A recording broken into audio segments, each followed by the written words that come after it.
모든 인플레이션을 예측하는 지표가 전부 하락 곡선을 그리고 있습니다. 이는 충분한 자료로서의 신빙성을 기반으로 내년에는 서서히 물가가 잡힐 수 있다는 판단을 하는 기준의 지표로 잡을 수 있다고 볼 수 있습니다. 지금부터는 금리에 대해서 이야기해 보겠습니다. 이전 영상에서 연준이 금리를 내려야 하는 주제로 말씀드렸다면 이번에는 좀 더 가볍게 지금 미국인들이 느끼는 금리를 어떻게 바라보는지 한번 살펴보겠습니다. 저는 아침마다 출근하여 부동산 협회에서 제공하는 지역별 주택가격, 렌트 비용, 거래량과 거래 추이를 실시간으로 조회하고 확인하는 것으로 하루를 시작합니다.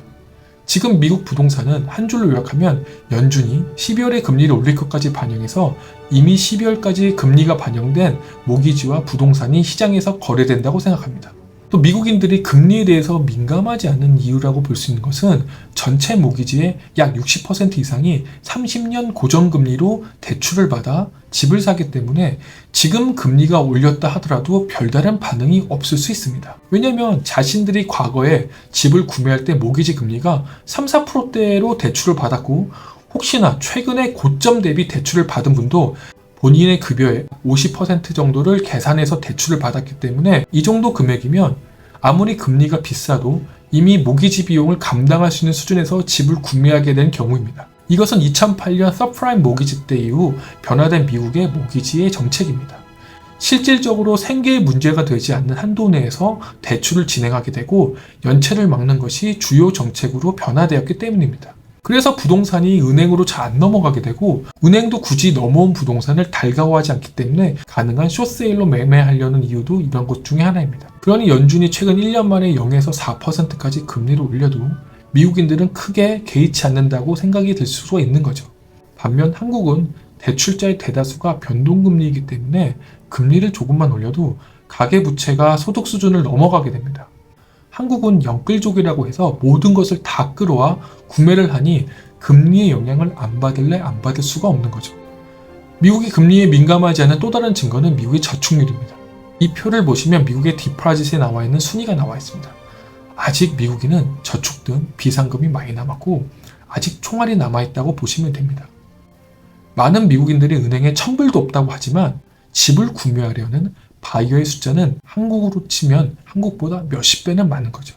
결론적으로 미국은 아직 경기 침체가 오지 않았습니다. 그러니 금리가 올라도 미국인의 반응은 생각보다 차분한 거죠. 마지막으로 달러입니다. 달러가 강한 이유는 무엇일까요? 달러가 강한 이유는 미국의 금리가 높고 다른 나라가 미국의 금리를 못 쫓아오기 때문이기도 하며 미국 성장이 독보적으로 강하기 때문입니다.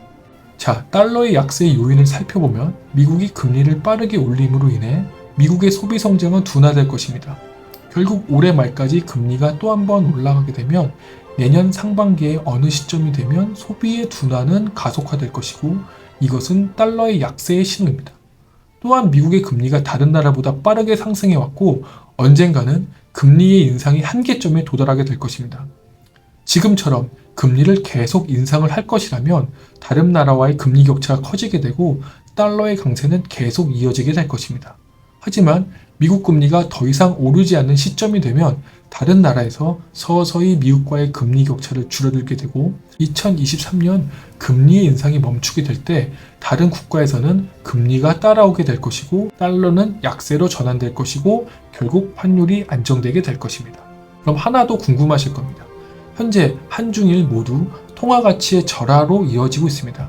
한국만의 문제였다면 한국에서의 자본이 빠져나가서 경제 위기로도 올 수 있지만 지금 상황으로 본다면 한국만 국한되는 문제는 아니라고 보여집니다. 파운드와 유로를 한번 볼까요?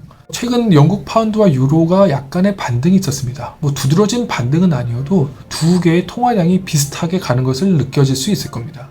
그 근거는 유럽의 가스 가격이 인하했기 때문입니다. 지금 유럽은 겨울철임에도 불구하고 가스 가격이 우크라이나 전쟁 이전 가격으로 돌아왔습니다.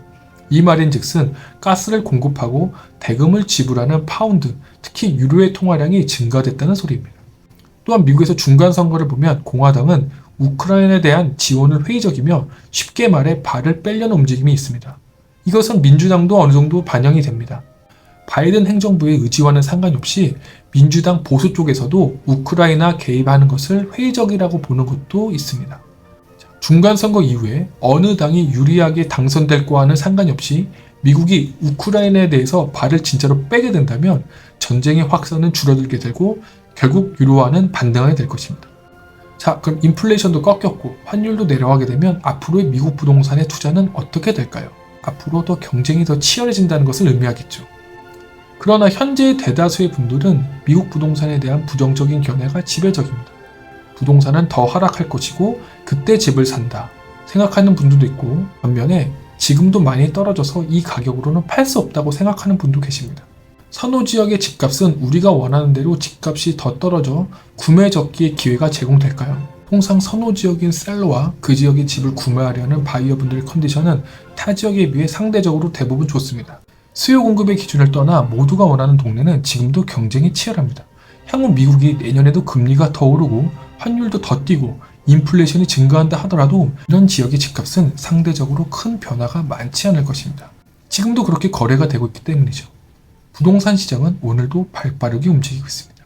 점차 집을 구매하는데 많은 준비 과정이 필요하게 됩니다. 미국 부동산은 조정은 있어도 결국 우상향하게 될 것이기 때문입니다. 저는 다음 영상으로 인사드리겠습니다.